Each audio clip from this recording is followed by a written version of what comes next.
श्रीमद्रामायणे वाल्मीकीये आदिकाव्ये युद्धकाण्डे 24-तमः सर्गः। पुष्पकानयनाय विभीषणं प्रति आदेशः।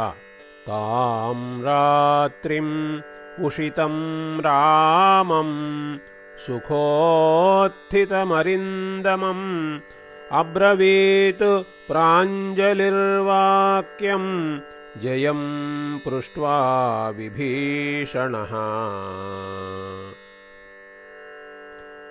स्नानानि चाङ्गरागाणि वस्त्राण्याभरणानि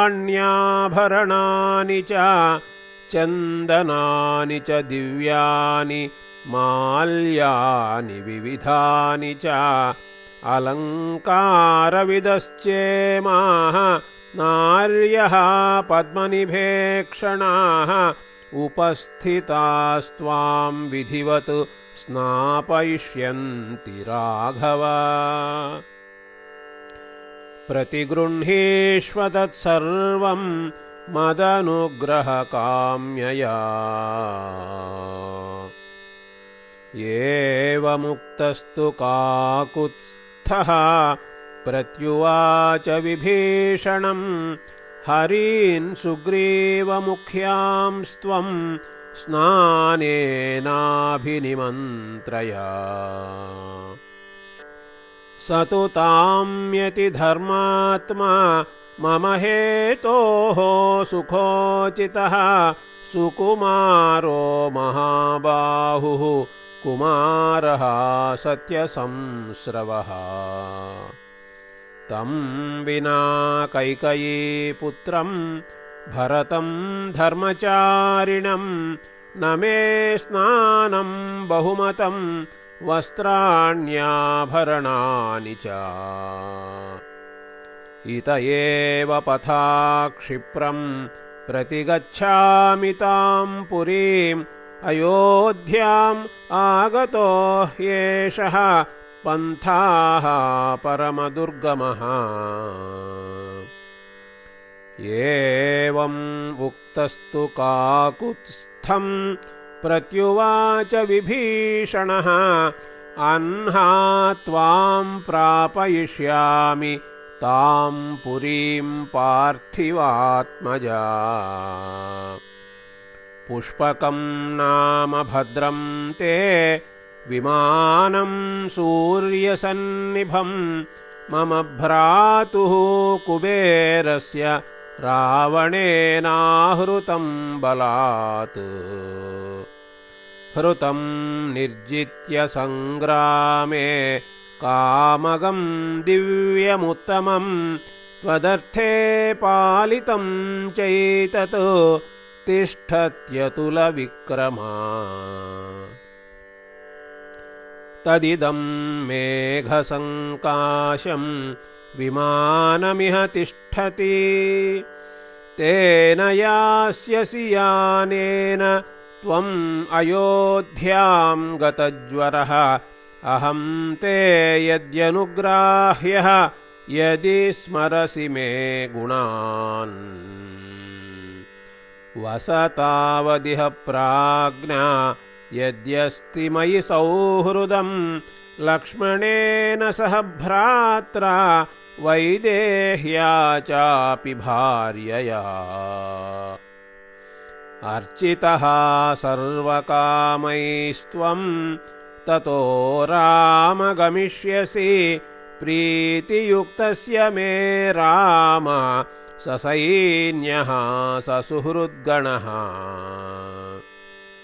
सत्क्रियां विहितां तावत् गृहाण त्वम् अयोध्यतां प्रणयाद्बहुमानाच्च सौहृदेन च राघव। प्रसादयामि प्रेष्योऽहं न खल्वाज्ञापयामि ते। एवम् उक्तस्ततो रामः प्रत्युवाच विभीषणं रक्षसां वानराणां च सर्वेषां चोपशृण्वताम् पूजितोऽहं त्वया सौम्य साचिव्येन परन्तप सर्वात्मना च चेष्टाभिः सौहृदेनोत्तमेन च न खल्वेतन्न कुर्यां ते वचनं राक्षसेश्वर तं तु मे भ्रातरं द्रष्टुं भरतं त्वरते मनः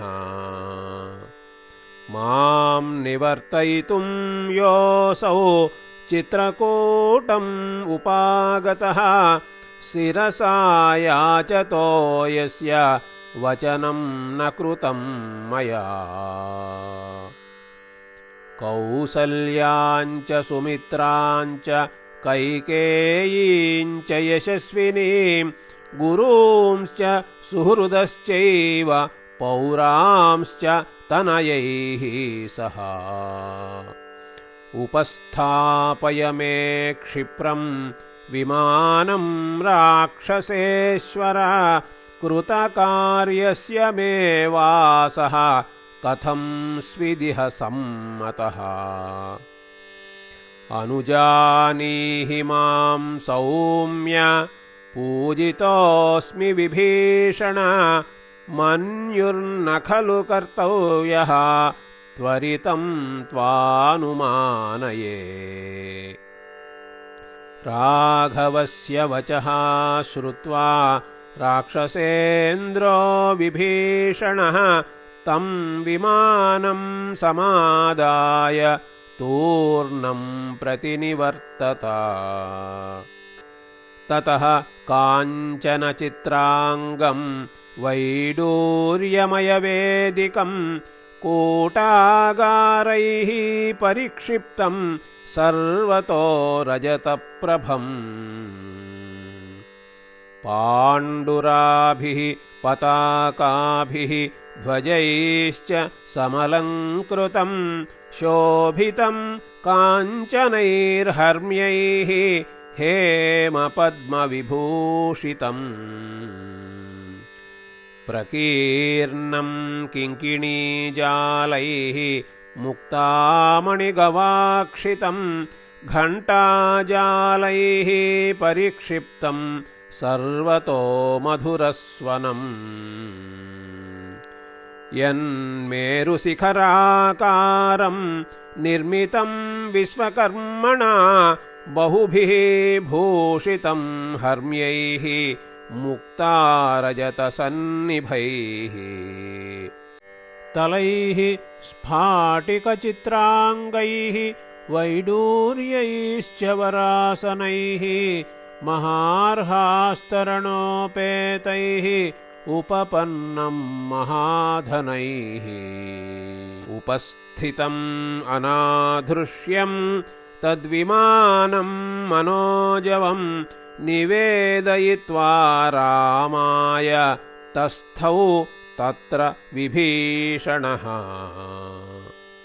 इति आर्षे श्रीमद्रामायणे वाल्मीकीये आदिकाव्ये युद्धकाण्डे 2400तमः सर्गः।